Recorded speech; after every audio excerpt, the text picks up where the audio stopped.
വളരെ കോമൺ ആയിട്ട് കണ്ടുവരുന്ന ഒരു പ്രശ്നമാണ് ഫാറ്റി ലിവർ എന്നുള്ളത്.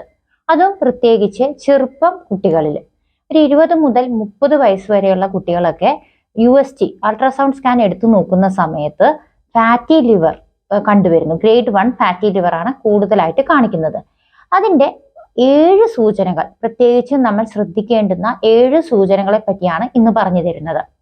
ഏറ്റവും പ്രധാനമായിട്ട് രാവിലെ എഴുന്നേൽക്കുമ്പോൾ ഭയങ്കരമായിട്ടുള്ള ക്ഷീണം, 7 മുതൽ 8 മണിക്കൂർ വരെ ഉറങ്ങിയിട്ടും ക്ഷീണം മാറുന്നില്ല. രണ്ടാമത്തേത്, രാവിലെ എഴുന്നേൽക്കുമ്പോൾ വയറ് വീർത്തിരിക്കുന്നു, ഭക്ഷണം കഴിക്കാൻ തോന്നുന്നില്ല, വിശപ്പില്ലായ്മ, ഛർദിക്കാൻ വരൽ, ഇങ്ങനെയൊക്കെയുള്ള അവസ്ഥ. വായ്നാറ്റം, തുടർന്നു നിൽക്കുന്ന വായ്നാറ്റം, എന്തോരം ബ്രഷ് ചെയ്താലും വൃത്തിയാക്കിയാലും വായുടെ നാറ്റം മാറുന്നില്ല. അതേപോലെ തന്നെ രാവിലെ എഴുന്നേൽക്കുമ്പോൾ ഇരുണ്ട നിറത്തിലുള്ള മൂത്രമാണ് പോകുന്നതെങ്കിൽ അതും സൂക്ഷിക്കേണ്ടതാണ്. പിന്നെ ഏറ്റവും പ്രധാനമായിട്ട് നമ്മുടെ വലതുവശത്തെ വാരിയെല്ലിന് താഴെ ഭാഗത്ത് വേദന അനുഭവപ്പെടുന്നു, വയറ് വീർത്തിരിക്കുന്നതായും ആ ഭാഗത്ത് വേദനയും അനുഭവപ്പെടുന്നുണ്ടെങ്കിൽ നിർബന്ധമായിട്ടും നിങ്ങൾ ഈ ഒരു ഫാറ്റി ലിവർ ഉണ്ടോ എന്ന് ശ്രദ്ധിക്കണം.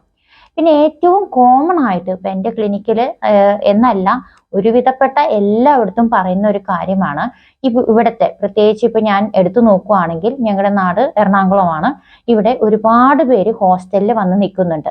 അപ്പൊ ഇവരുടെയൊക്കെ ഒരു പ്രധാന കാര്യം എന്ന് പറഞ്ഞാൽ രാവിലെ ലേറ്റ് ആയിട്ട് എഴുന്നേൽക്കുന്നു, അല്ലെങ്കിൽ രാവിലെ ഭക്ഷണം കഴിക്കാൻ സമയം കിട്ടുന്നില്ല, വർക്ക് പ്രഷറാണ്, ഇങ്ങനെ പറഞ്ഞ് വൈകുന്നേരം വരെ ഭക്ഷണം ഒന്നും കഴിക്കാതെ ഇരിക്കുകയാണ്. വൈകുന്നേരം അല്ലെങ്കിൽ ഹോസ്റ്റലിലെ ഭക്ഷണം ടേസ്റ്റ് ഇല്ല, ഇങ്ങനെ ഒരുപാട് കുട്ടികൾ എൻ്റെ അടുത്ത് വരുന്നുണ്ട്. അപ്പം അങ്ങനെ പറഞ്ഞിരുന്ന് ലാസ്റ്റ് ഈവനിങ് ആകുമ്പോൾ ഇവർക്ക് ഭയങ്കരമായി വിശക്കുന്നു. രാത്രി ഒരു 10 മണിയോട് കൂടെ ഇവർ നല്ലൊരു മീല് കഴിക്കുന്നു. ഒരുപാട് പേര് പറയുന്നതാണ് ഒരു നേരം ഞങ്ങൾ ഭക്ഷണം കഴിക്കുന്നുള്ളൂ എന്നുള്ളത്. അതുകൊണ്ട് ഞങ്ങൾക്ക് ഫാറ്റി ലിവർ ഒന്നും വരാൻ സാധ്യതയില്ല എന്നുള്ളതും. പക്ഷെ ഈ സമയത്ത് കഴിക്കുന്നത് മന്തി പോലുള്ള അല്ലെങ്കിൽ ബിരിയാണി പോലുള്ള നല്ല ഓയിലി ആയിട്ടുള്ള ഫുഡുകളായിരിക്കും ആ സമയത്ത് എടുക്കുന്നത്. ഇത് നമ്മളെ ഈ ഒരു അവസ്ഥയിലേക്ക് കൊണ്ടുപോകാൻ ഇടയാക്കുന്നുണ്ട്. അപ്പൊ വളരെയധികം ശ്രദ്ധിക്കുക. ഇങ്ങനെയുള്ള കുട്ടികൾക്ക് അല്ലെങ്കിൽ ഇങ്ങനെയുള്ള ആളുകളിൽ ഈ ഒരു സിംറ്റംസ് ഇപ്പൊ പറഞ്ഞ ഈ 7 സൂചനകളിൽ ഒരു 3ഓ 4ഓ സൂചനകളെങ്കിലും ഉണ്ടെങ്കിൽ നിർബന്ധമായിട്ടും നിങ്ങൾ ഡോക്ടറെ കണ്ട് USG അൾട്രാസൗണ്ട് സ്കാൻ ചെയ്യിക്കേണ്ടതാണ്. ഇങ്ങനെയുള്ള ഇൻഫർമേഷൻസ് നിങ്ങൾക്ക് ഉപകാരമാകുന്നുവെങ്കിൽ ഷെയർ ചെയ്യുക. മറ്റൊരു വീഡിയോയ്ക്കായി കാത്തിരിക്കുക. താങ്ക്